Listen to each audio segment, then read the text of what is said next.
You are tuned in to Wine and Wisdom, where mothers and wives dive deep, share stories, and uncork life's most meaningful conversations.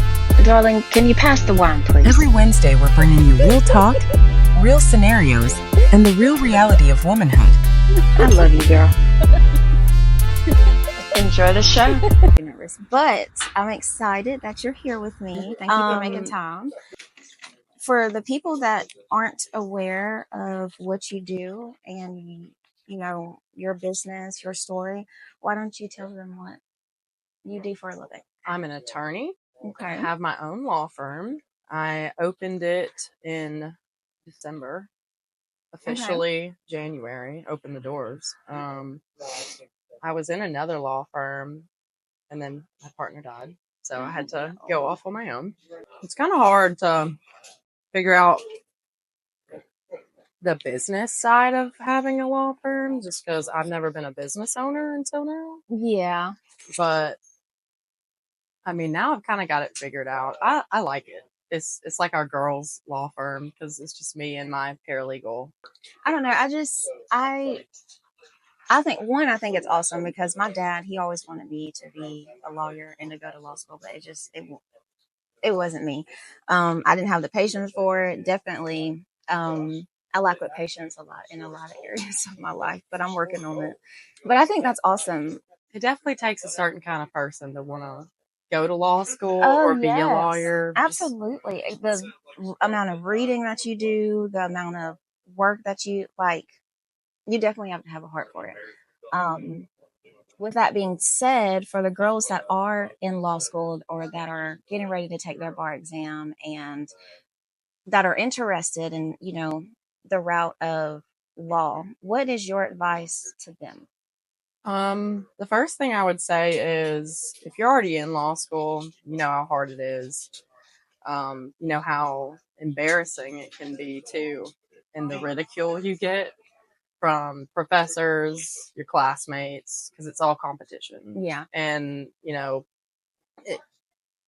you'll get berated by it. You get a lot of ridicule, but if you just got to let it roll off your back because if you let it like mellow on you, then you're not going to succeed because you will give up. But just tell yourself, you know, you got this and just keep going and prove it that you've got it. I mean, if you don't believe in yourself in that, you're not going to make it through it.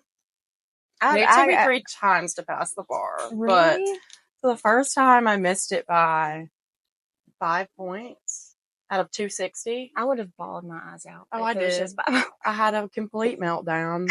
Second time, missed it by 3 points. And I was like, you've got to be kidding me. So I was like, I'm not going to give up. Third time's the charm. Yeah. Did it. Did well over 260. So I was like, I'm not giving up. I'm going to pass this. That's awesome. Definitely doing it. And I thank you for sharing that because a lot of us, especially today, we're so quick to get on social media to share our accomplishments with people, which isn't a bad thing. Like, I think all of us deserve to be able to share something that we're proud of. However, it is good for some people to hear that, you know, it did take you 3 times to pass your bar and that, you know, you may not always get it on the first time and you may not get it on the second, but don't give up.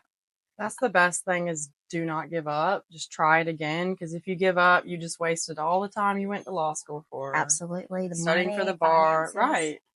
And if you're close, I will say if you fail it and you were nowhere close, then think about it. Absolutely. But if you're pretty close, do it again. Okay. So this is kind of random. The girls in the district, we are talking about the power of accountability in relationships, whether that's friendships, businesses, your faith journey, or whatever, just how accountability is a huge game changer in your life.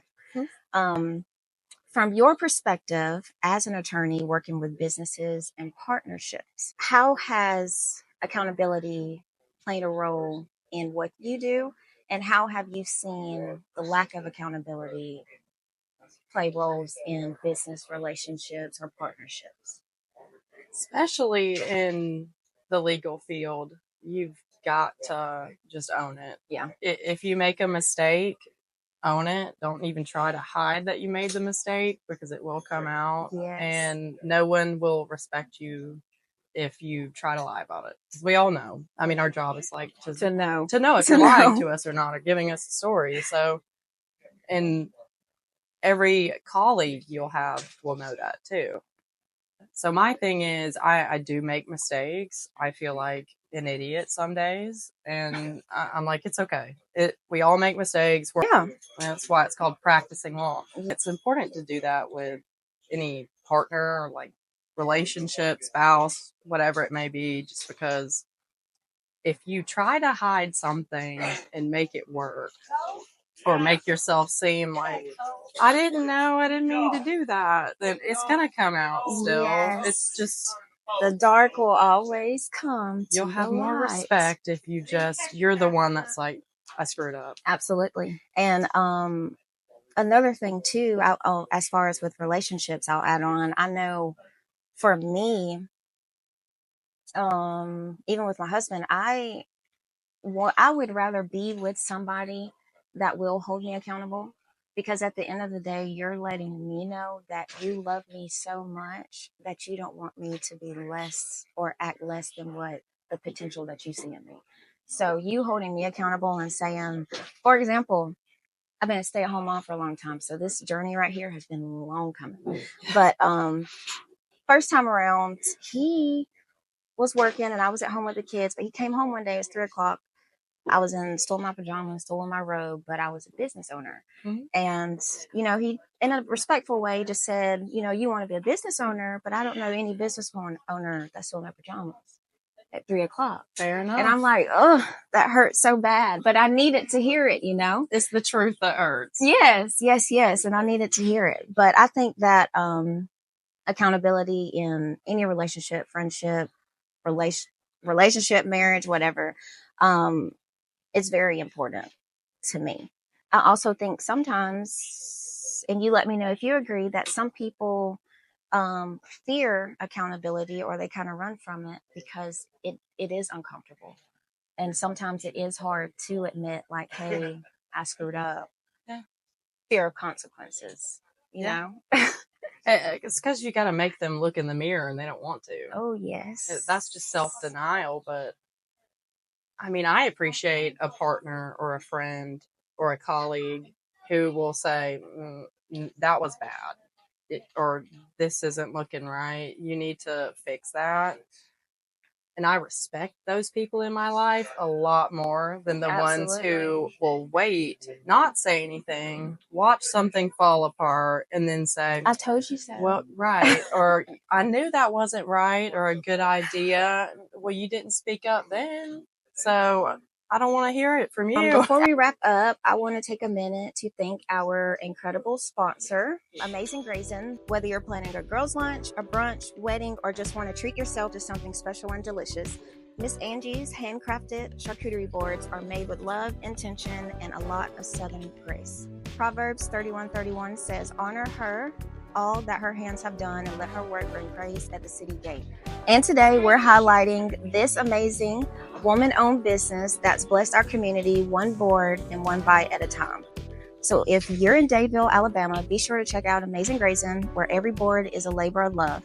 Follow them on Instagram at AmazingGrayson24 and place your order with her today. And of course, we're so grateful to Martin Sports Bra in Dadeville, Alabama for hosting today's episode. If you're looking for a laid-back spot with great food, great drinks, and an amazing atmosphere, Martin's is the place to be. Stop by and tell them Wine and Wisdom sent you. I love Amazing Grazing. I do too. Miss Angie? She's always come through. Miss Angie? Let me tell you something. And it's also pretty. Like, it's so pretty. Like, you can tell that it's not just thrown into... It's not just cheese nicely set out. It's, like, made to be aesthetically pleasing. Yes. She made a huge board for my sister's sorority just because it was, like, Parents' Weekend. Yeah. And it was so pretty. I believe it. Did you see the box? I mean... I don't even want to eat it. I know. I always feel bad when I have to, like, tear, like, this little flower of meat. Like, I feel bad. I'm going to have to tear it up. Miss Angie does her thing. But I just thank you so much for sharing your time with us today and for talking to us about, your journey as far as with becoming an attorney. Before we go, where can our listeners connect with you if they want to reach out? I'm on Facebook Okay. as Mary Katherine White and Okay. also as MKW Law Firm. And I have a website, which is mkwlawfirm.com/squarespace. Awesome. And remember, accountability isn't about perfection, it's about progress. Keep growing, keep reflecting, and as always, keep the wine and wisdom flowing. Cheers. Cheers.